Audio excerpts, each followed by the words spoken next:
Assalamualaikum warahmatullahi wabarakatuh. Salam santun, salam silaturahmi, salam sejahtera buat semuanya teman-temanku, wabil khusus warga Facebooker dimanapun berada. Semoga selalu sehat walafiat dan selalu berada dalam rahmat dan lindungan Allah Subhanahu wa taala. Amin. Sebelumnya saya minta maaf karena kali ini status saya langsung lewat rekaman. Bukan mau mentang-mentang, tapi saya mau menjawab yang inbox. Kemarin sebenarnya sudah dibikin tapi gagal total karena di-cancel oleh reporter karena kebanyakan kelamaan. Mau dijawab langsung lewat inbox, bukan satu orang, terus kepanjangan, capek tuh ngetikna gitu. Yang inbox nanyain masalah status minggu kemarin, yaitu masalah bohong yang diperbolehkan oleh agama dan masalah kemajuan agama di masa sekarang ini. Kita garis bawahi aja langsung. Tutup poin masalah bohong yang diperbolehkan oleh agama, yaitu seperti contoh, ada orang yang lari ke depan kita mau dibunuh. Orang tersebut kita tanya, "Pak, kenapa lari?" "Saya mau dibunuh, Pak. Boleh saya ngumpet?" Lalu kita persilahkan, "Ya udah masuk aja, Pak, ke dalam, ngumpet di dapur." Selang kemudian orang yang mau membunuh lewat ke depan kita, lalu nanya, "Pak, ada orang lewat ke sini enggak?" Lalu kita jawab, "Ada, lari ke sana." Otomatis orang tersebut lari menyusul. Nah, itulah logika kecil saja. Kita telah berbohong sama orang yang mau membunuh karena demi menyelamatkan orang yang mau dibunuh tadi. Bohong tersebut ya insya Allah akan mendapat pahala karena kita menyelamatkan nyawa orang. Contoh sisi lain, dalam masalah lingkungan keluarga bapak miwa ibu, pas mungkin lagi ada acara makan malam, pas mau makan itu si bapak nyicipin sayurnya itu asin, bari ngelel. Lalu ibu menoleh sambil nanya, "Kenapa, Pak? Sayurnya asin ya?" Lalu si bapak menjawab, enggak asin, sedang pas." Lalu ibu nanya, "Kok nyengir?" "Ih, cuma nyicipin biasa aja, enggak apa-apa." Sebenarnya asinnya itu enggak ketulungan, cuman si bapak kalau mau jujur bahaya. Dia menjaga perasaan ibu, makanya dia berbohong. Walaupun asin, bilangnya tapi tetap aja, "Enggak," sambil nyengir. "Oh, udah asin atuh." Itu contoh satu. Sisi lain sepertinya, kalau ibu dikasih hadiah atau sama pacar atau sama suami, dikasih baju yang corak dan warnanya norak, yang ibu nggak senang, ya emang murah misalnya gitu, can gajian sih kan. Tapi ibu bilang terima kasih, "Terima kasih, Pak, hadiahnya. Walaupun agak norak dikit tapi saya senang, salut, favorit saya ini warnanya." Di hati mah anggar we ada dongkol dan teh seneng rea. Tapi demi menjaga perasaan yang ngasih, istilahnya perasaan bapak, ibu berkata bohong. Tapi bohong demi kebaikan. Coba kalau kita mau jujur, dari yang dibunuh tadi, pas datang, setelah kita umpetin yang mau membunuh datang, nanya, "Pak, ada orang yang lewat sini nggak?" "Iya, Pak, ada. Saya umpetin di dapur. Udah pecok sekalian, Pak. Bila perlu saya bantuin." Bah, gawat. Terus masalah makan. Pas sayurnya dicicipin itu asin. Kalau orang emosian, mungkin si bapak marah. Kalau mau jujur, dasar goblok, masa nggak bisa nyayur, dari dulu masak nggak becus, nyayur-nyayur aja sampai asin kayak gini. Pasti lagi ditamplok pun dah baskom. Dan ibu pun pasti akan marah. Setidaknya akan menjawab, udah tahu gua goblok, ngapain lu kawin sama gua? Lerestek. Gua digoblok-goblok, tapi lah dipakai juga. Gitu kan. Akhirnya timbul pertengkaran. Kalau nggak ada anak, kalau di depan anak pertengkaran ini sangat memberi contoh yang tidak baik. Begitupun masalah pakaian tadi. Nah, itulah contoh kecil saja, istilahnya bohong yang diperbolehkan. Yang kedua, masalah kemajuan agama. Di masa sekarang ini, kita itu muslim, harus saling tukar pikiran, berbagi ilmu, berbagi rasa, sharing, curhat. Nah, sekarang di mana-mana masjid dibangun dengan megahnya. Pengajian rotinan kerap sering dilayakan oleh ibu-ibu setiap minggu, bapak-bapak. Di koran, di televisi, di radio.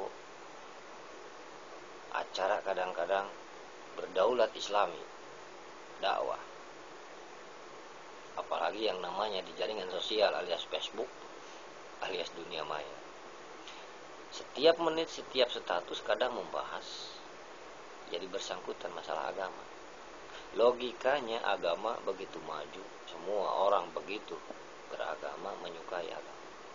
Tapi kenyataannya secara logikanya orang makin jauh dari agama. Nah, semua ini intinya adalah keimanan. Karena keimanan akan yang merubah semuanya. Keimanan bisa memperkuat kita. Seperti contoh sekarang udah banyak yang menggadaikan iman. Apalagi orang-orang Yahudi itu paling senang. Mereka memporak-porandakan kita di sana sini dengan tujuan agar keimanan kita luntur dari hasil produksi pakaian, makanan yang dicampur dengan barang-barang haram. Seperti halnya di kota onta ini. Karena negara onta ini akhirnya orang-orang sini kan jadi pada balagu. Islam mah Islam, sholat mah sholat, tapi hatena kosewan lakuanana. Terus di negara kita sudah terdengar sering banyak yang membunuh orang tua, membunuh ibu, bapak, saudara. Itu karena nggak ada dasar keimanan. Mereka muslim, mereka Islam, kadang mereka juga sembahyang, tapi ya karena keimanan itu. Karena orang bila udah nggak ada keimanan, mereka akan lebih buas daripada binatang. Tapi sebaliknya, kalau masih ada dasar keimanan, tidak akan lebih buas daripada binatang. Sekarang yang jadi himbauan, mari gimana caranya kita semua menjaga agama yang dititipkan oleh baginda Rasul, agama yang selama ini kita cintai, agar tetap berjalan untuk ke depannya. Tentunya hancur leburnya agama ini tergantung di tangan-tangan para generasi penerus. Maka dari itu, marilah kita menjaganya lewat generasi muda, ya anak-anak kita. Kalau sama orang lain, anak tetangga, kita nggak berani keras. Tapi kalau sama anak sendiri, masa kita nggak berani keras? Intinya, satu orang tua, anak satu, ditanamkan keislaman, insya Allah Islam tidak akan pernah luntur. Itulah intinya. Sekarang kita sebagai anak, ya sebagai orang tua, sekarang kita dulu apa yang diwariskan oleh orang tua kita. Kalau memang orang tua kita mewariskannya harta kekayaan, tentu sekarang ini kita sudah menjadi orang kaya. Tapi kalau memang orang tua kita mewariskannya ilmu agama yang didasari keimanan, tentu sekarang ini kita masih mau yang namanya bersyukur dalam artian beribadah, tahu haram yang halal. Dan alhamdulillah itu semua berkat orang tua. Dan sekarang kita sebagai orang tua, anak kita tergantung pada tangan kita. Kalau memang kita mau punya anak yang soleh, tentunya harus memberi istilahnya didikan agama dan membekali dengan keimanan, bekali dengan ilmu-ilmu agama. Kalau memang mewariskan yang kekayaan, harta warisan, manja, insya Allah anak kita akan menjadi sombong dan pemalas, seperti halnya anak-anak onta itu. Karena kehidupannya selalu dimanja, akhirnya bara lagu. Tapi ya atuh dak kumaha orang tua anak mah. Tuh contoh di lembur singkuring ayeuna. Yang namanya kehidupan anak muda, aduh, lebih identik dengan yang namanya gaul. Kalau udah gaul, udah penyakitnya gengsi, tadi tuna, hayang pikiran normal, melayang berpikiran frustasi, nginum AO, nginum bir, nginum barang-barang alkohol, majalkeun gaul, seneng gitu. Giliran boga duit, ai teh gablok duit, chat dicampur sapir terus pan gelo. Jentang jentreng bahasa gaul. Tah gitu. Ayeuna mah tu dage tatangga anu sabelah, anak jentrang-jentreng magrib. Itu dan dilarang ke orang tua na mare kumaha. Sama anu leuwih parah, nitah ka budak, "Jang ngaji salat magrib." Ari intungna jo TV. Itu budak ge ngajawab. Ini teh ka budak ngaji salat, mah geuning teh salat, mah keur galau. Hayu ka ditu salat. Tuh. Ari anak teh salat, ari indung galau. Atuh lieur. Galau mah gampang. Aya tuh. Baca surat Yasin atuh, baca Quran buka, saayat 2 ayat. Insyaallah tenang, reda. Kos Kang Muin. Galau-galau teh mau gitar. Kahanda bentang ka muncang Pak nyanyi. Teng teng tong teng tong teng tong teng tong teng tong teng teng tong teng tong teng. Aku yang dulu bukanlah yang sekarang. Dulu ditendang, dulu disayang-sayang. Sayang kita sungguh sayang. Sekarang tukang nyopet ayam. Ku punya pacar, anaknya tukang dagang. Aku sudah siap belikan kamu ranjang.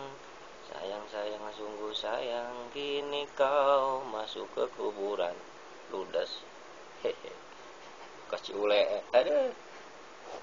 Kau memang halar. Baca ya. Bismillahirrahmanirrahim. Yasin. Wal Qur'anil Hakim, innaka laminal mursalin ala siratim mustaqim.